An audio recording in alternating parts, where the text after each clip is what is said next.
Olá, bem-vindos ao Pivotando. Eu sou o João Kepler, estou gravando esse programa dos estúdios do SBT. O programa Pivotando é transmitido pelas plataformas digitais do SBT News. Toda semana eu trago um convidado especial, alguém que possa te ajudar, te ensinar, te orientar, né? A gente muitas vezes vê a foto de um empresário de sucesso, mas não sabe a trajetória, as quedas, os desafios.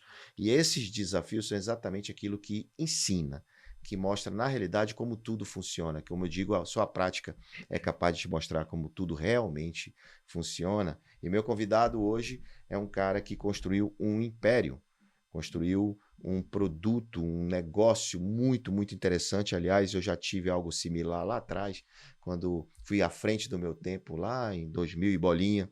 E hoje eu vejo uma empresa como essa, eu fico muito feliz, porque hoje existem possibilidades e ferramentas de você construir algo que possa competir com grandes instituições, né, e que ajude o pequeno empresário do Brasil. E isso foi o que fez a Mentory Bank do Wanderson Aquino. Obrigado, Wanderson, por estar aqui com a gente. Sou eu quem agradece. Primeiro, um prazer e uma honra estar aqui com você e com o seu público e compartilhar um pouco do que a gente vivenciou. Muito bem. Bom, aqui fala que você é de Fortaleza. Pelo sotaque, não nega. Eu tenho um sotaque? Bastante, né, Wander? Que bom. Sou de Bastante. Fortaleza. Você tem 40 anos? Tenho 41 anos, nascido em Fortaleza.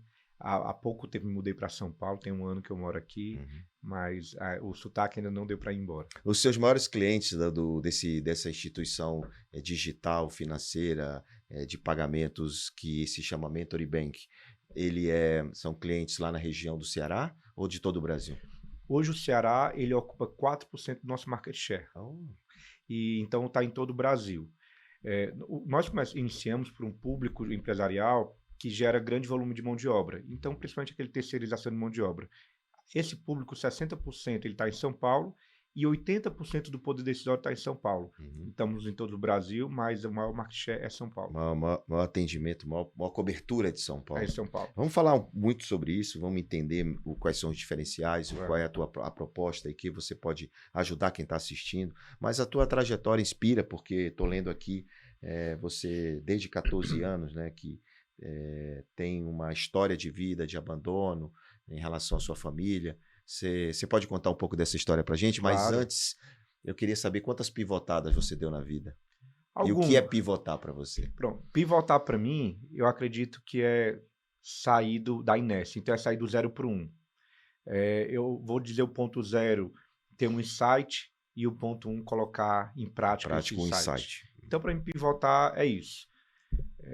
Não é o negócio já ter dado certo, é você começar a colocar em prática. É você ir corrigindo, né? E corrigindo. E mudando as rotas, as coisas. Muito bem. E você pivotou algumas vezes? Pivotei. Eu não sei se você também percebe isso, João, mas às vezes muita gente tem ideia, mas não dá aquele primeiro passo, não pivota, né? Então, acredito que... Fica preso naquilo que sabe, ou que construiu, ou que fez, tem medo, né? Sim. Não foi assim contigo? Não. Eu sempre confiei muito na inspiração. Eu acho que todos nós, se nós quisermos falar sobre o que quer que acredite, mas o ser humano ele tem inspirações. Talvez o que falta muitas vezes é a gente pegar aquela inspiração, sedimentar em pensamento e depois colocar ela em prática, do modo como a gente puder. E às vezes colocar em prática é dar um pequeno passo. Quem está no trabalho, no mercado de trabalho, às vezes é trabalhar um pouco melhor, se esforçar um pouco mais. Quem quer empreender é ver qual o caminho que pode ter, agregar, vender aquela ideia bem feita, se não tem às vezes condições financeiras para colocar, mas sempre tem um primeiro passo que dá para dar, sempre dá para pivotar. Sempre dá para pivotar, sempre dá para construir algo diferente, né? Dá. Me fala aí do que aconteceu quando você era jovem. Você lá no Ceará, os seus pais tinham condições financeiras, você estudava em escola pública. Como é que é a tua situação? Como é que foi tua infância? Tá. Eu venho de uma família muito humilde, então tem uma realidade que assusta hoje. A época no Nordeste não assustava tanto. Eu tenho uma irmã mais velha, chamada Vanessa, um ano mais velha, e... Wanderson, Vanessa. Vanessa e Vanessa. Meu nome era para ser Anderson, mas no Ceará tem um costume de todo mundo ter a mesma letra, né, João? Então, porque seu pai e sua mãe chamavam o quê? Não, é Leandro e Ednilson, não tem nada a ver, mas botaram Vanessa primeiro e depois veio o Wanderson. E a minha mãe engravidou da Vanessa com 13 anos. Muito nova. Muito nova. Meu pai tinha 16. e de mim ela engravidou aos 14, né? E eu acho que ali foi o primeiro pivotar, porque na época o médico disse para ela, ó, não vai dar, vai salvar um ou outro, porque a sua primeira foi de risco, a sua segunda gravidez foi de risco também. E uma coisa dessas de Deus, que quando a medicina decidiu que tinha que abortar, tinha que fazer o aborto, e minha mãe foi para a sala, ela tentou por 3 vezes, os médicos tentaram por 3 vezes, atrás de injeção, no meu caso.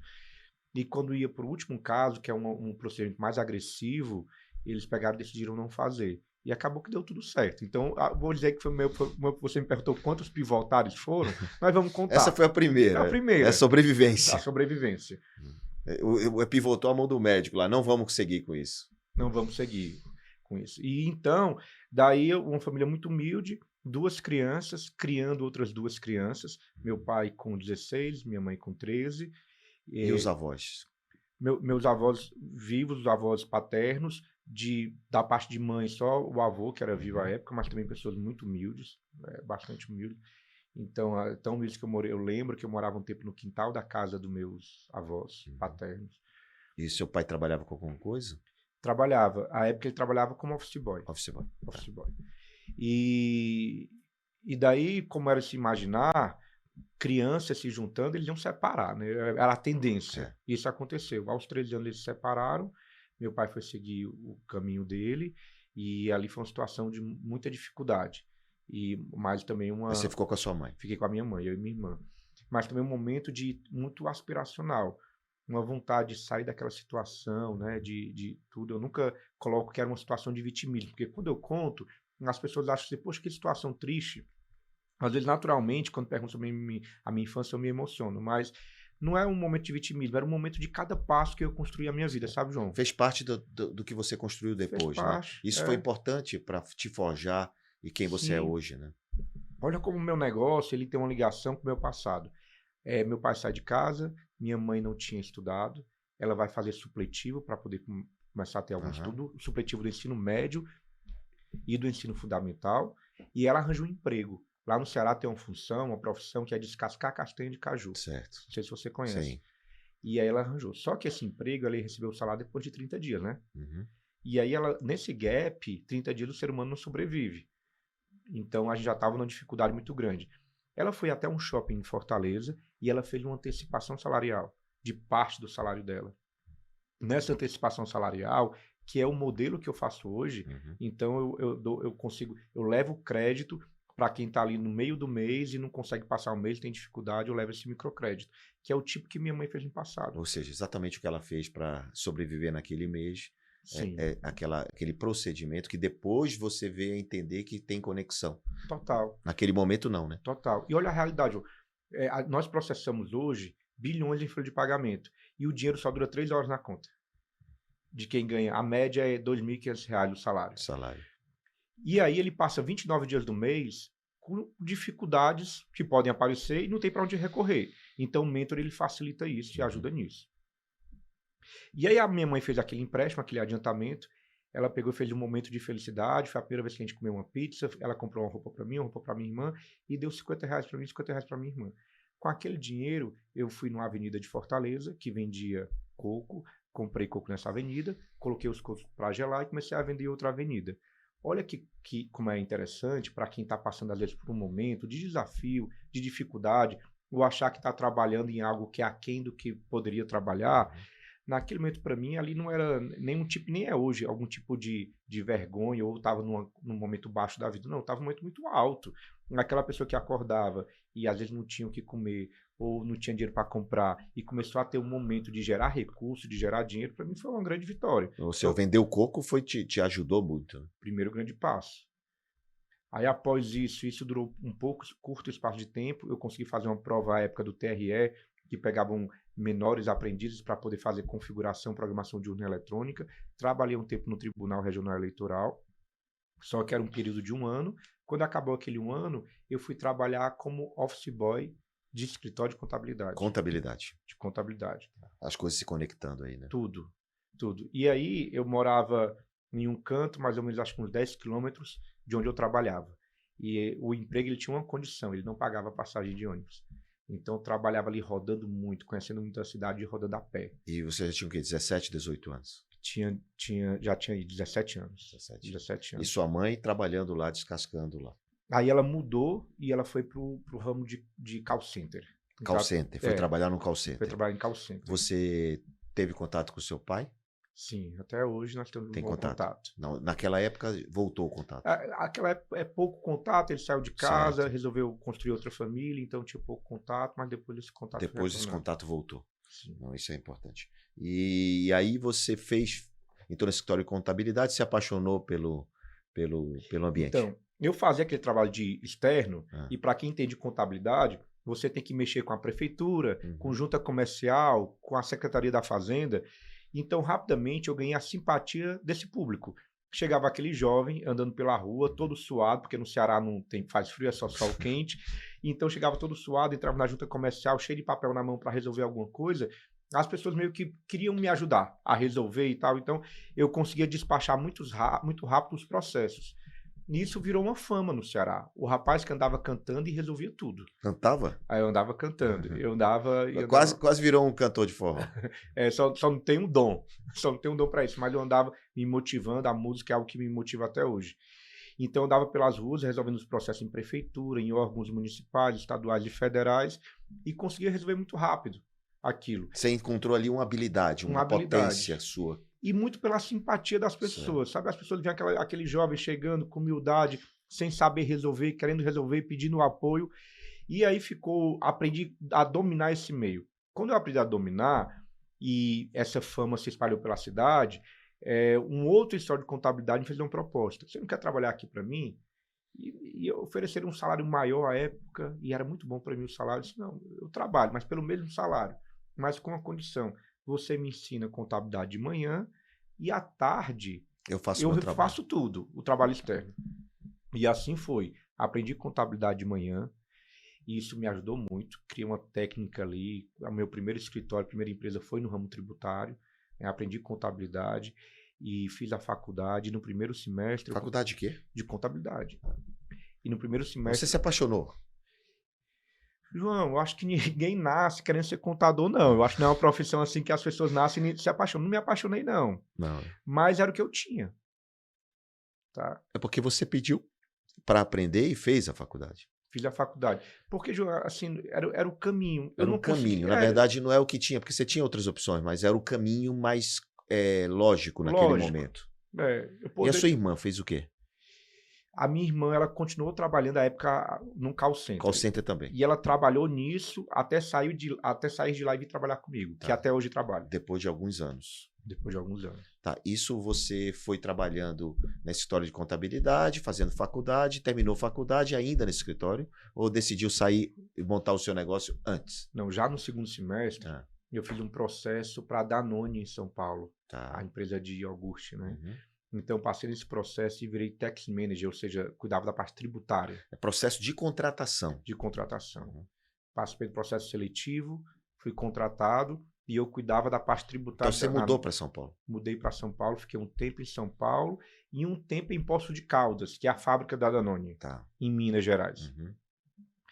E daí, eu volto para o Ceará para levar uma fábrica da Danone para o Ceará. E nesse período, eu fiquei responsável pela parte tributária da Danone no Norte, Nordeste e Centro-Oeste, o que gerou para mim um amplo conhecimento tributário. Mas isso como colaborador ou já com a sua empresa? Como colaborador. Eu era gerente tributário de lá. Isso me permitiu criar uma bagagem, passei por algumas outras empresas sendo executivo, depois não só na parte tributária, mas na parte de controladoria, cuidando de tributos, contabilidade e finanças, o que deu mais uma bagagem. Isso há 20, 17 anos atrás. E naquela época, João, o conhecimento tributário ele era muito desnivelado pelo país. Muito. Você imagina, você que foi criado no Pará, né, em Belém, eu fui para lá, trabalhei muito em Ananindeua, Paragominas, Marabá. São distâncias enormes. Enormes. Imagina um conhecimento tributário em Ananindeua há 20 anos. E você pela Danone, você teve essa opção de viajar isso tudo? Pela Danone eu viajei, por outras empresas também viajei muito, e comecei a perceber que não existia o conhecimento tributário. Então, o outro pivotar, houve vários pivotares aí, né? Aham. Fui pivotando em cada empresa, fui crescendo um pouquinho como executivo, até chegar o momento de dizer o seguinte, poxa, eu tenho uma engenharia intelectual na parte tributária, Certo. na parte de governança, Você sabe que as empresas precisam, existe um problema para ser resolvido, por que não por eu que montar o não? meu negócio? Por que não? E perceba o seguinte, se nós formos, como você conhece bem o norte, o nordeste do país, se você for há 20 anos, se a gente for falar sobre finanças, Uhum. e ensinar para o empresário o que é ciclo financeiro, dizer para ele que prazo médio de recebimento tem que ser controlado, prazo médio de estoque tem que ser controlado e o prazo médio de pagamento tem que ser controlado, você cria ali uma receita que as pessoas se encantam. Então eu conseguia resolver o endividamento De muitas vendendo uma empresas. fórmula. Aham. Vendendo uma fórmula. Eu conseguia resolver a parte tributária com pouco conhecimento, que lá, para essas regiões, era um conhecimento do mundo todo. Então, rapidamente, a nossa consultoria tributária se transformou na maior consultoria tributária do Norte e Nordeste, Então você montou lá por 2015, mais ou menos, a sua consultoria lá tributária. por 2015. A sua consultoria tributária e aí expandiu por várias empresas e essa empresa ficou de qual tamanho? Ficou uma consultoria grande para o Nordeste, porque se a gente for falar em tamanho de faturamento, uma consultoria tributária fatura uns 30 milhões por ano. É uma consultoria Você grande, e né? outros advogados, outros contadores? Inicialmente era só eu. Só você? Tá. Só eu rodando, não tinha custo de nada, o custo era só um imposto. Então, para mim, naquela época, era algo surpreendente. Você já estava em 2015, você estava casado, como é que era? Casado. Era casado. Eu tenho uma permanência já, hoje eu sou divorciado, mas eu tenho uma dedicação ao casamento. Então, todo período eu tive casado. Em 2 casamentos, mais Certo. casado. Mas nesse período dessa consultoria tributária, você estava casado com a primeira esposa? Casado, Você sim. teve filho com a primeira esposa? Tive um filho, tenho um filho de 13 anos. 13 anos, tá. Com a primeira esposa. Com a primeira Tá. esposa. E então você foi com a consultoria tributária até montar a Mentory Bank? A consultoria tributária, até montar, e ela ainda existe, porém ela foi agregando outros tipos de produto. Por exemplo. Ia fazer a consultoria tributária, mas a contabilidade não era organizada, Ah. aí eu montava história de contabilidade. Só que o cara faltava um planejamento estratégico. Aí eu contratava um especialista em planejamento estratégico e montava. Então nós fomos montando até ter um pacote completo de consultoria. Uma suíte de serviços, Uma né? suíte de serviço, pode ser chamado. Uhum. Pode ser E chamado. até hoje está lá. Até hoje está lá. E agora eu estou fortalecendo, porque eu estou vendo que vai dar muito match com o Mentory. Certo. Porque aí nós temos clientes no Brasil todo e eu sei a dor de cada um. Então agora eu consigo chegar resolvendo o problema. Veja, como foi que despertou a ideia do Mentoring? Porque eu imaginei que foi na consultoria tributária que você via as empresas e era uma dor, né, dos empresários e das empresas. Sim. Como foi o despertar do Mentoring Bank? Em alguns momentos. Nessa experiência da minha mãe, eu lembrava Sim, disso. ok. Um segundo, eu dei consultoria para empresas desse ramo lá no Ceará. Eu não tenho nenhum concorrente no Brasil desse ramo, mas tenho 5 no Ceará. O Ceará está longe do eixo da Faria Lima, mas ele é vanguarda em bancos. De lá saiu BMC, Banfor, Bancesa, Bic Banco, Banco Pine, vários bancos nasceram de lá. E sempre com esse modelo. Olha como... Modelo de consignado, por exemplo. Mas não é bem um consignado, não é bem um mas o consignado. modelo de consignado Vamos já é chamar uma de coisa mais conhecida. Vamos chamar de um crédito emergencial. Tá. Que a gente não faz consignado na folha, é na conta, é direto com o Com funcionário. o colaborador. Como é que surgiu isso? Um grande banco chega no Ceará com seu diretor para pegar as folhas de construtora. E ele chegou para o meio de pagamento à época e disse o seguinte: olha, o que me interessa aqui é do gerente para cima. A mão de obra do pedreiro, do servente, isso não me interessa. Vamos fazer o seguinte, eu vou fechar aqui as contas, pega essa tua tecnologia, processa a folha desses outros menores. Foi assim que surgiu lá no Ceará esse modelo há uns 18 anos. Tá. E aí essas empresas foram se dividindo, foram virando concorrentes. Eu dei consultoria para uma dessas empresas, lembrei do modelo passado que eu tinha vivido, e aí chegou uma época que a empresa de tecnologia que fazia isso me procurou e disse, poxa, é tudo que eu queria. Então vamos montar. E nós montamos, e rapidamente crescemos, e hoje nós somos Mas o líder montou do quando? mercado. Em 2000 quando? 2021, 2020, novembro de 2021. Né? 2021 nasce a Mentoring Bank, já era esse nome?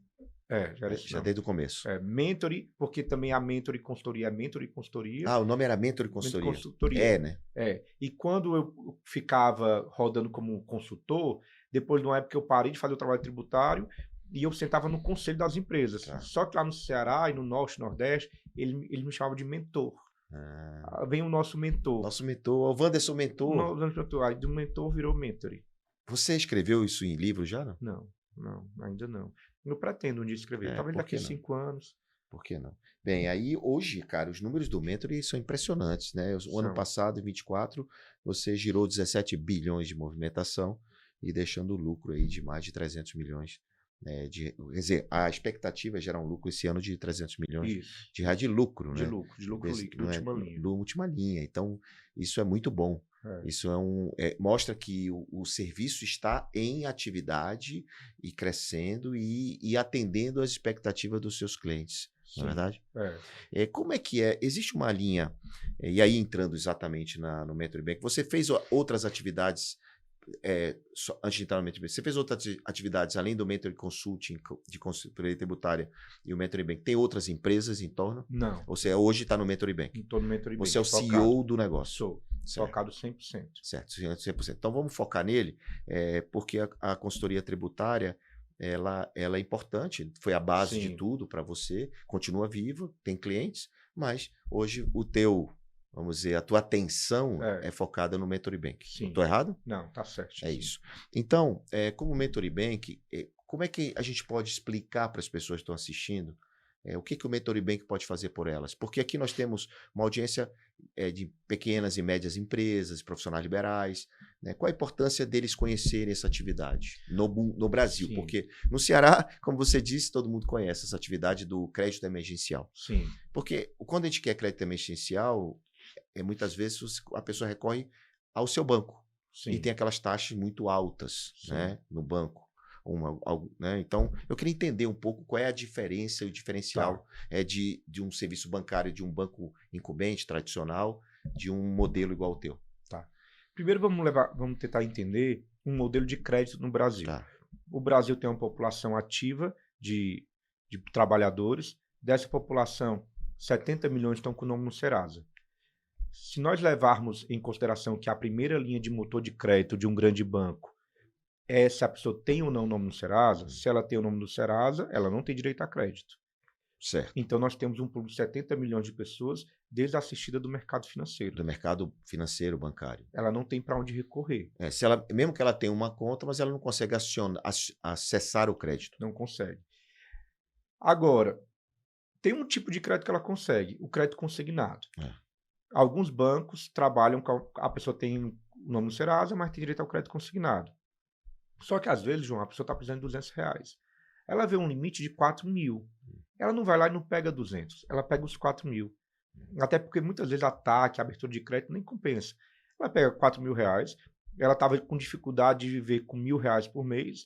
E ela agora vai passar 3 anos vivendo com R$700 por mês. Então, ela tem um único tipo de crédito quando tem e que não atende ao formato da necessidade dela. Você sabe que dinheiro tem que ser no tamanho certo e no prazo certo para aquela necessidade. E para a pessoa física, hoje tem que ser pontual, principalmente para quem não tem controle. Exatamente. E não tem cartão de crédito, porque se tem o nome no Serasa também não tem cartão de crédito. Então, o que a gente faz? O pequeno e médio empresário, principalmente, quando ele vai para um banco para poder fazer a folha dos seus funcionários, 5, 10 funcionários, primeiro que o banco não disponibiliza para ele uma forma de pagar fácil essa folha. Ele tem 50 funcionários, tem que praticamente fazer um Pix por funcionário. Eu me conecto a essas empresas do sistema dela e ele consegue fazer o pagamento da folha com um clique e sem custo. Hoje o empresário pequeno ele paga R$11 por Pix para poder fazer seu Pix e com a gente não tem custo nenhum. Esse é o primeiro ponto. Um segundo, que ele pode pagar a folha 24 horas por dia, 7 dias por semana. Eu não entendi. Ou seja, se ele quiser pagar a folha dele 8 horas da noite, sim. de um domingo, qualquer horário, ele pode pagar. Qualquer horário e qualquer dia. No tradicional ele não consegue. Ele tem um limite de horário e de segunda a sexta. Vando se isso é um diferencial, é porque muitas vezes o cara está esperando um boleto ser compensado, ele está esperando um depósito entrar e não dá tempo de pagar. E ele às vezes tem que cumprir um SLA e tem que pagar no sábado. Acontece muito. Se o cara pagar na segunda, ele perde uma conta terceirizada. É um outro ponto de facilidade. O outro é o processo. A gente consegue abrir uma empresa que tem 10 mil funcionários, abre todas as contas em 1 segundo. Num grande banco tradicional, ele tem que mandar cada funcionário ao seu banco. Individualmente. Individualmente. Né? Chegando lá, o banco geralmente não quer abrir. abre uma conta de salário, mas com a cara meio enviesada para o funcionário, porque aquele cara não vai ter direito a nenhum crédito, então o banco só vê como prejuízo aquela Aham. pessoa. E para a gente não, para a gente ele é uma pessoa importante. Então nós tiramos esse trâmite do funcionário e até a agência para abrir a conta. Ele já tem a conta dela aberta e o crédito já pré-aprovado. Bom, você então assume a folha de pagamento da empresa e ele passa a usar o teu sistema. Ele passa a usar o meu sistema sem custo e como eu sei quanto é que dá de lucro nessa operação, eu já chego para ele dizendo quanto que ele vai ganhar por mês comigo. O dono da empresa ele passa a não pagar mais e passa a receber dinheiro comigo.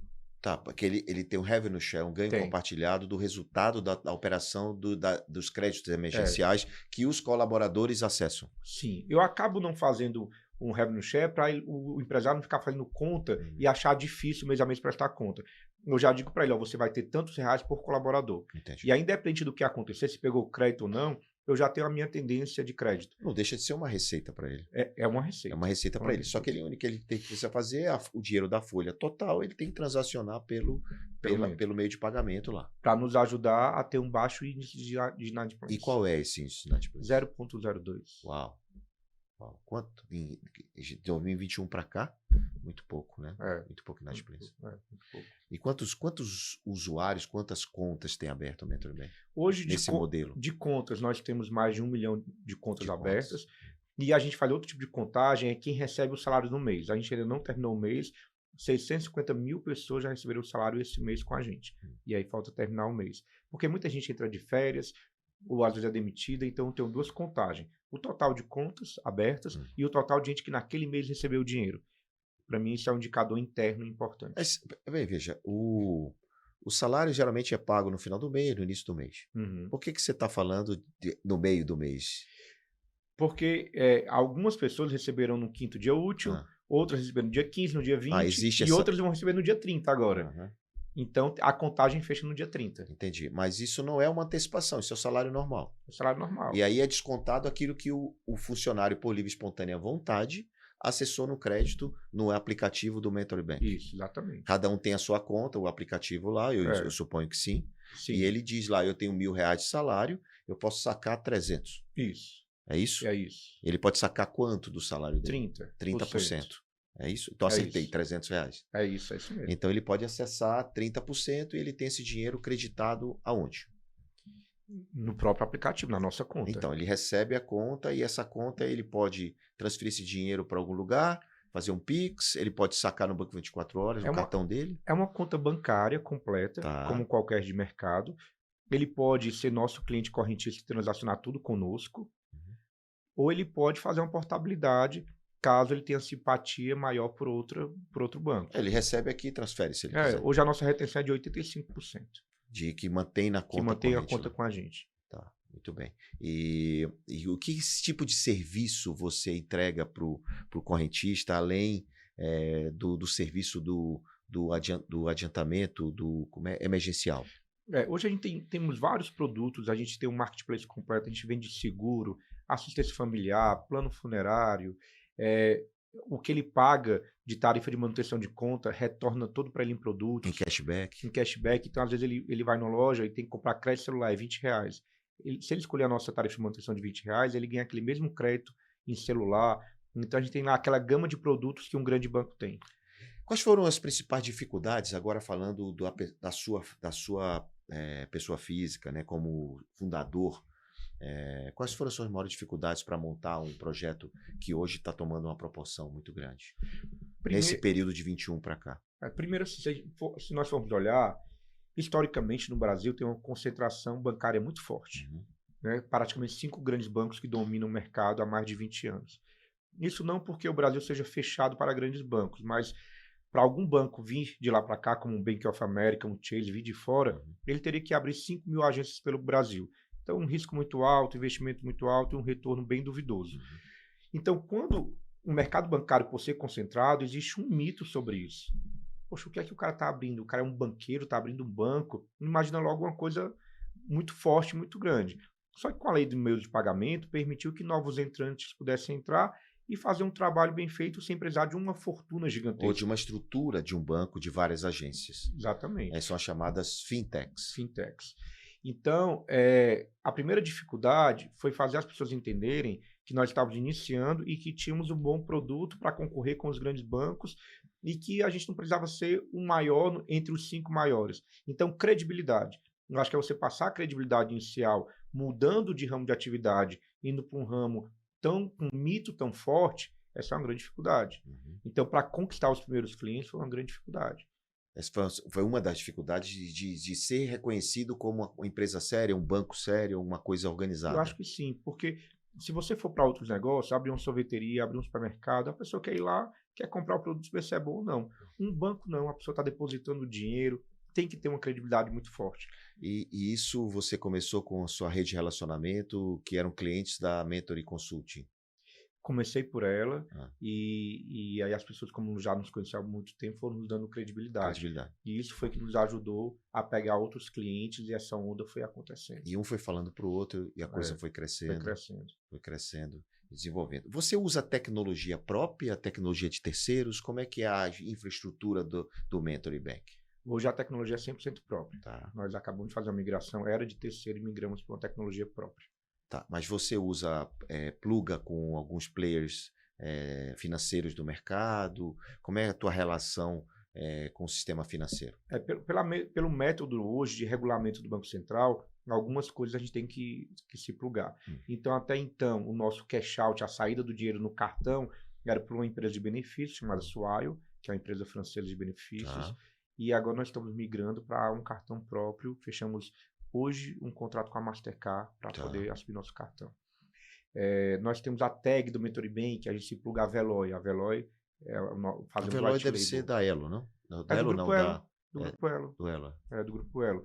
Então, alguns produtos a gente acaba fazendo um profit share para poder, depois de um tempo, se der certo mesmo, a gente mudar. A Apple mesmo, quando ela montou o Apple Bank, ela usou o Goldman Sachs. Sim. E agora está partindo para ter sua própria estrutura e está tudo bem. É um caminho, né? É um caminho. É bom para ambas as partes. Você está honestamente fazendo o seu crescimento, a sua estruturação. E isso é importante para o mercado. Eu acho muito bacana porque você tem aqui, eu estou vendo, você tem 600 funcionários, você já tem uma empresa grande. Sim. Não é mais uma empresa pequena, não é mais uma empresa que está ali testando o modelo já está aprovado, já está testado. E eu acho muito interessante porque a nova economia, ela permite isso, né? Ela permite que você, sem muita estrutura, porque lá no Nordeste, você sabe, para o cara ser famoso, ser um grande empresário, tinha que ter muita prédio, estrutura, mesa, um monte de coisa, né? Hoje não, hoje com a tecnologia, com a sua criatividade, resolvendo um problema real, você acessa muita gente e resolve o problema de muita gente com tecnologia escalável, né? Com certeza. Hoje, nós temos uma empresa já testada e provada, com muita governança, e tem alguns pontos, João, que me fazem ver que a gente está crescendo. A Mastercard, que nós fechamos o contrato hoje, ela falou que no ano nós somos a única empresa que ela está fechando um contrato e apostando. Então, isso dá um sinal para a gente que estamos indo no caminho certo. Ela te entregou a parceria da Mastercard para fazer, para usar o cartão de crédito, usar o sistema dela de saques? Qual foi?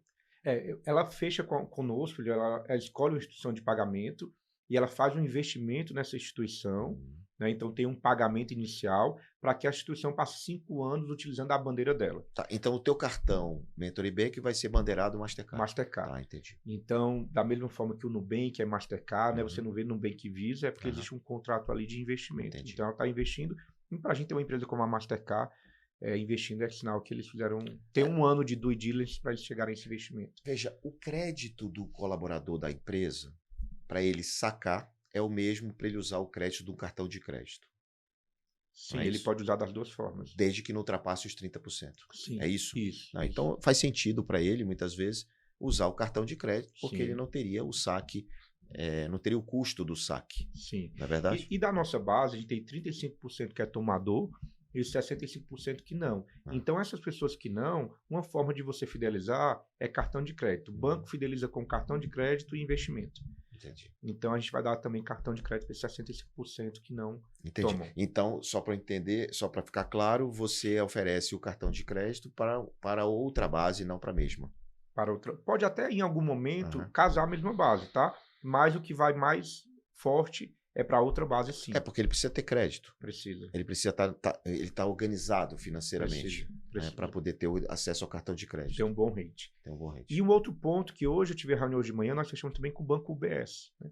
O Uhum. Banco UBS é o segundo maior banco de investimentos do mundo. Ele vai fazer um trabalho de 3 anos conosco, da mesma forma que ele fez com vários outros, com o Nubank, com a Apivida e com vários outros players, Uhum. que é nos preparar para um IPO, se for o caso, ou então para uma venda minoritária, se for o caso.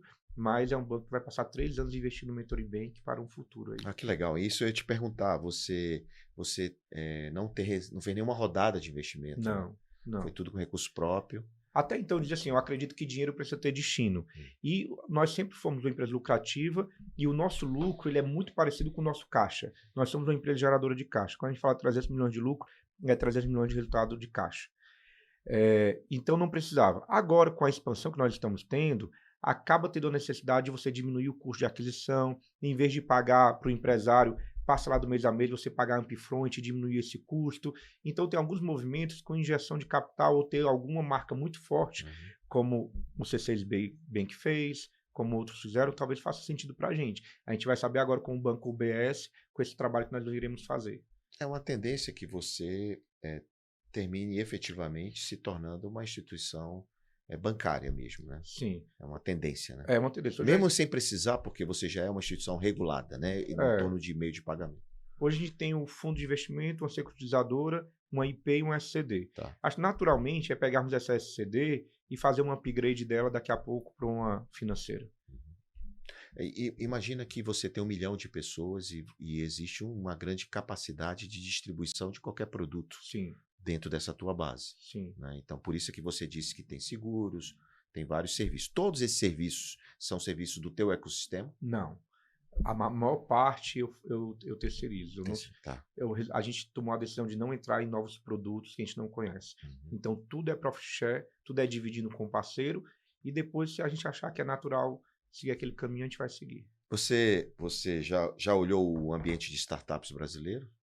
Pouco. Muito pouco. Está muito focado dentro do teu negócio. Muito focado no negócio. Me fala do Wanderson aqui no Pessoa. Que é o teu hobby, o que é que você faz, o que é que você gosta de curtir? Ô, João, passei muito tempo focando muito em trabalho sem poder curtir muito. Então agora eu estou começando a me despertar para os meus hobbies, né? Eu montei uma equipe de corrida da Mercedes, da MG Cup, então estou correndo e estamos correndo bem, chegando em primeiro lugar, segundo aí, tá sendo bem bacana. Sou apaixonado por cavalo, então estou me dando esse luxo também de construir um Aras lá no Ceará para poder me dedicar mais aos animais. Quartimilha? Quartimilha. Eu acho um cavalo bonito. É bonito, eu tenho um cavalo. É muito bacana, né? Eu tenho uma relação boa Meu com o sócio cavalo. que me colocou um dos sócios que eu tenho me colocou nesse negócio que é o Cacá Diniz. A gente muito boa. Inclusive o Aras que eu estou construindo porque eu fui visitar a casa do Cacá. O Ana Dantas. Nem foi o ano eu fui visitar a casa dele na Lagoa do Uruaú e vi um terreno do lado, comprei e estou construindo o Aras lá. Ah, tá ali do lado. Ele vai Cacá, adorar. muita gente Ele boa vai adorar. também. Vai adorar de ver seus cavalos, né? Vai. Olha, o Brasil tem muito empreendedor. O Brasil, quem carrega o Brasil são esses empreendedores, esses pequenos empresários. Qual é o tamanho das empresas que você faz negócio?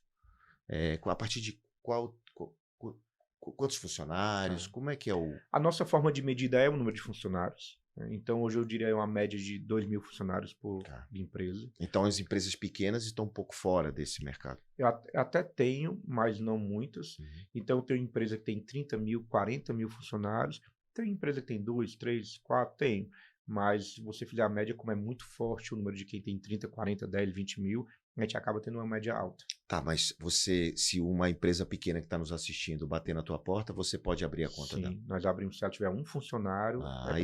É isso que eu queria saber. Sim, né? Se é possível quem está assistindo ter acesso a esse tipo de serviço. Sim. Se você tiver um funcionário, pode estar com a gente. Olha aí, então entra lá no site do Mentoring Bank e aplica. É isso aí, mentoringbank.com.br. Olha, já tem Pix aqui para mim, né? Tem. Que ele gosta de profit share, então... Com certeza. Você falou que não escreveu o livro ainda, mas você está com a sua família aqui em São Paulo, seu filho está aqui, sua mulher. Eu tô com a minha irmã, que trabalha comigo Sim. aqui. Vanessa. A minha mãe também está aqui.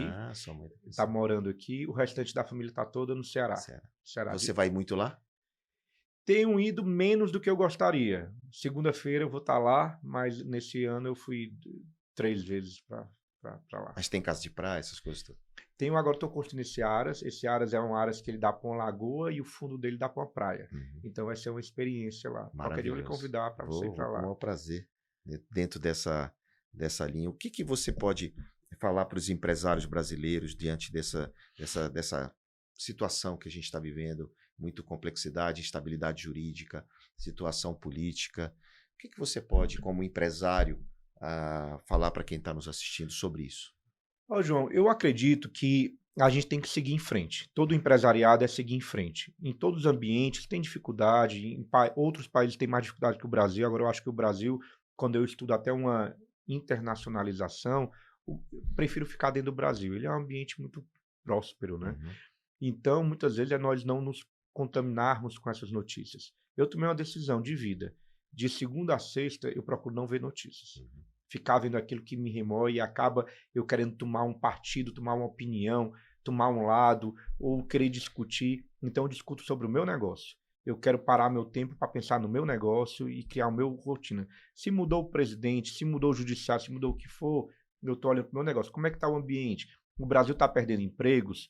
São os meus indicadores. São os seus indicadores, você vê notícia dos seus indicadores que pode ajudar o teu negócio. Então, essa é uma bela dica para quem está assistindo. Você não ficar preso em notícia que te coloca para baixo. Né?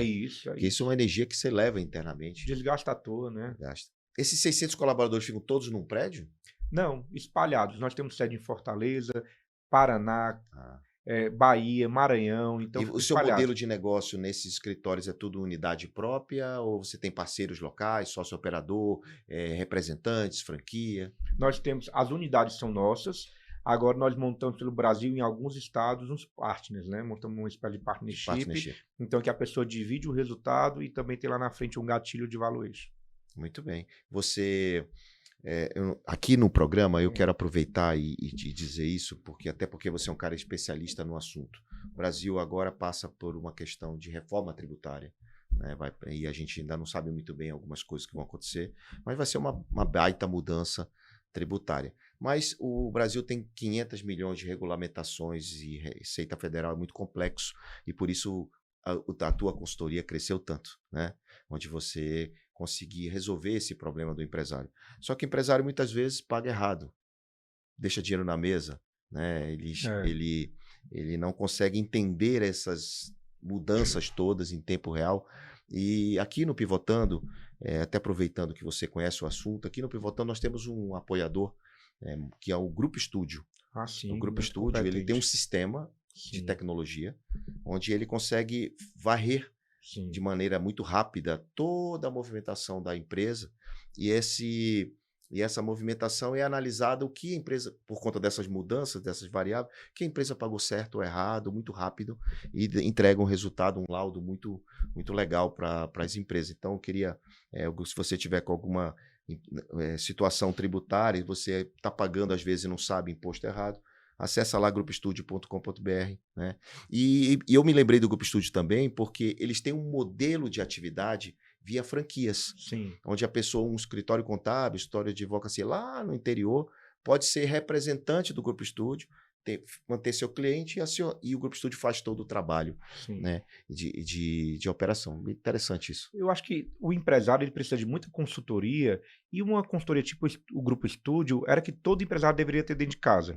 Pelo menos falando da parte tributária. Você não paga, você só paga sobre aquilo que você economiza, então por que não ter? Por que não fazer? Por que não fazer? Ter, né?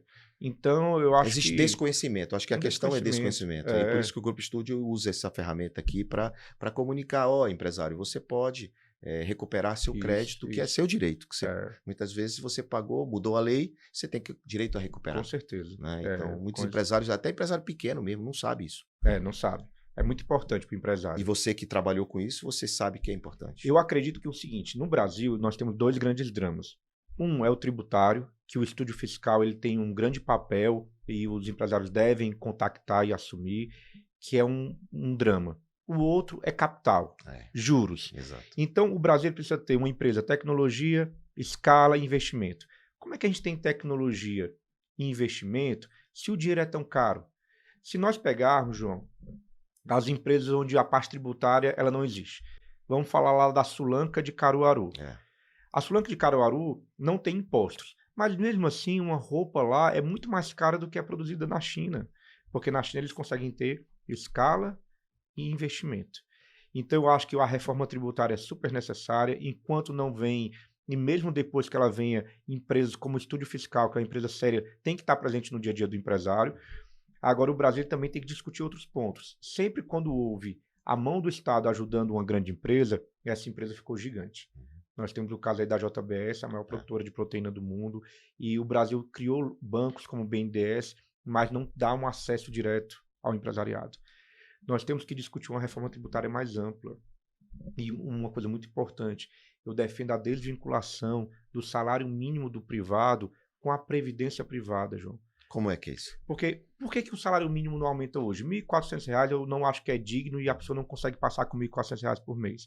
Porque cada real de aumento no privado impacta muito fortemente na Previdência. Na Previdência. Ok. Essa desvinculação pode resolver a situação. Se você desvincula e coloca, por exemplo, não estou dizendo que é esse número, mas coloca para R$ 3.000 de salário mínimo, o que é que vai acontecer? O empresariado, rapidamente ele se adequa, porque ele se adequa ao aumento de dólar, à oscilação disso, aquilo outro. O Brasil vai ter brasileiros vivendo mais dignamente e com poder de compra. E aí tem outra questão. O tributo, a Previdência Social que incide sobre o salário, vai arrecadar mais para a Previdência Social. Nós vamos reduzir o rombo que tem na Previdência.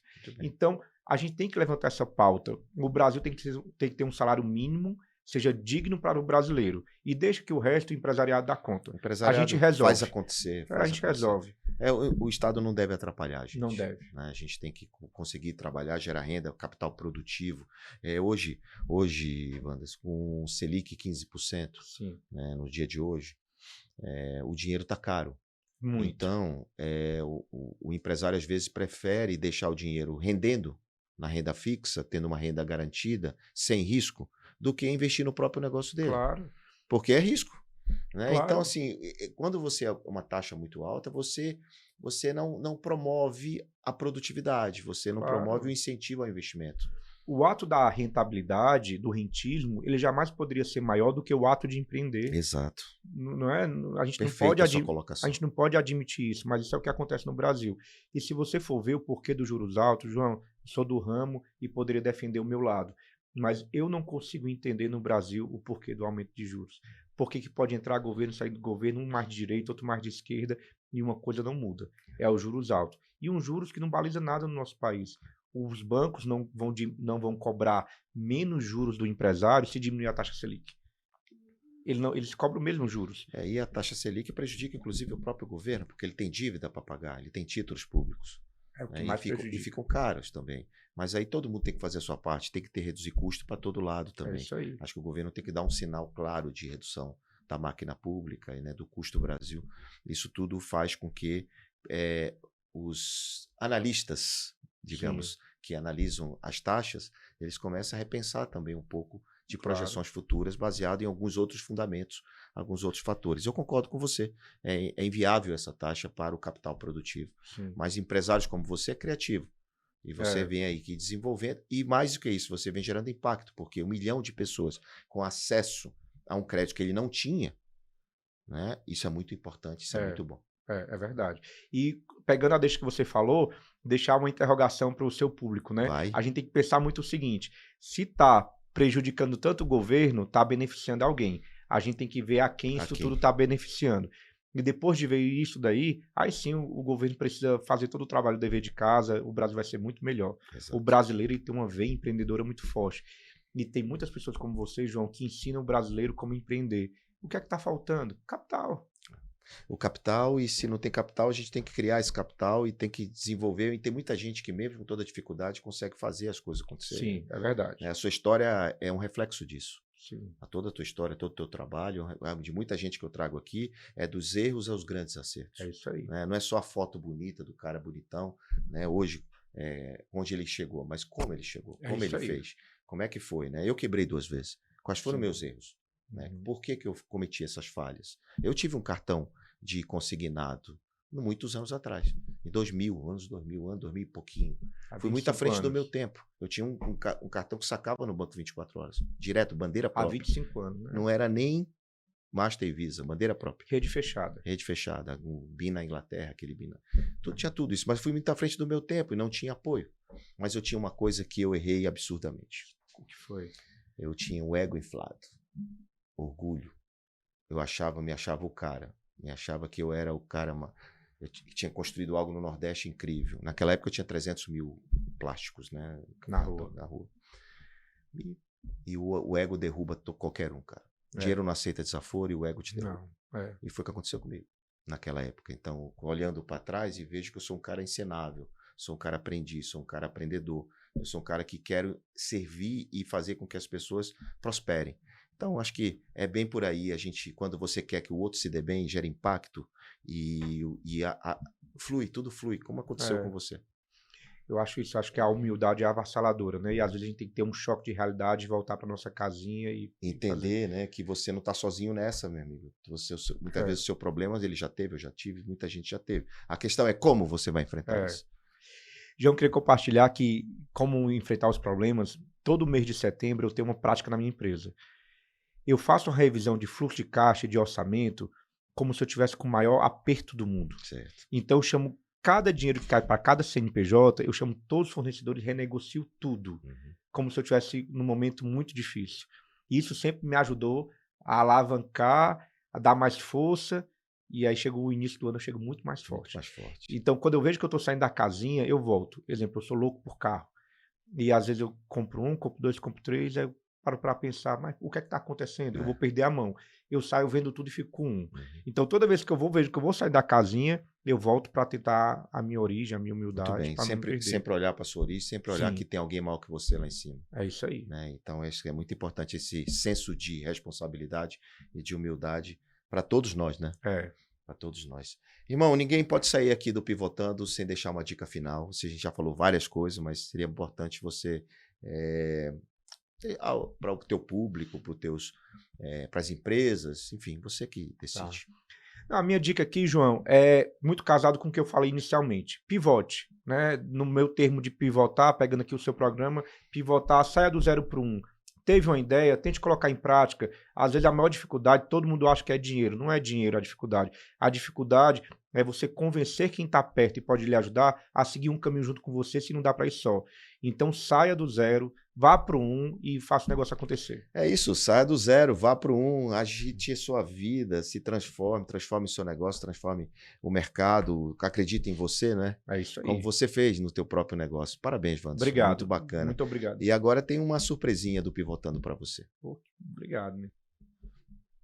Essa caneca aqui, um cafezinho personalizado com seu nome, para você deixar lá. Que gentileza. Para você deixar lá na sua prateleira, de lembrança dessa sua passagem aqui, dessa gentileza de ter vindo até os estúdios do SBT, gravar com a gente, para explicar um pouco do teu business, do teu negócio, para ajudar as pessoas que estão assistindo. Não, sou eu que agradeço, não é à toa que você está onde está, viu? Parabéns pelo seu carinho e dedicação. Vou guardar. Guarde com carinho. E eu quero guardar com carinho a sua presença aqui no Pivotando, agradecer demais a sua audiência. Fiquei muito feliz de saber de participar da sua vida de alguma forma. A gente tem essa missão, né, de ajudar os empresários de pequenos negócios brasileiros. E é isso que a gente está fazendo com o Pivotando. Aqui embaixo tem um QR Code, onde você participa do programa. Aqui é um programa interativo. Lá você responde um quiz e ganha presentes, ganha brindes sem sorteio.